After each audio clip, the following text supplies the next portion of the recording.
હિન્દુ ધર્મમાં શિવલિંગ પર જળ અર્પણ કરવું અત્યંત પવિત્ર માનવામાં આવે છે, પરંતુ તેની એક વિશેષ વિધિ હોય છે. શિવલિંગ માત્ર ભગવાન શિવનું નહીં, પરંતુ સમગ્ર શિવ પરિવારનું પ્રતીક માનવામાં આવે છે. શિવલિંગની જમણી બાજુ ગણેશજી બિરાજમાન હોવાનું મનાય છે. સૌપ્રથમ જમણી બાજુ બિરાજમાન ભગવાન ગણેશનું ધ્યાન કરીને શ્રી ગણેશાય નમઃ મંત્ર સાથે જળ અર્પણ કરવું. ત્યારબાદ શિવલિંગની ડાબી બાજુએ સ્કંદકુમાર કાર્તિકેય બિરાજમાન હોવાનું મનાય છે.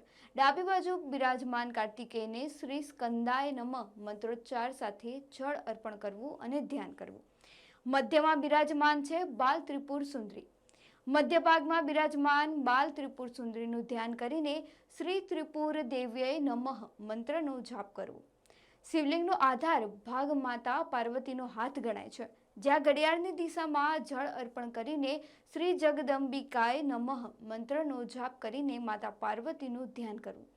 હવે અંતમાં પંચાક્ષરી મંત્ર ઓમ નમઃ શિવાયના જાપ સાથે ભગવાન શિવ પર જળ ચઢાવી પૂજા પૂર્ણ કરવી.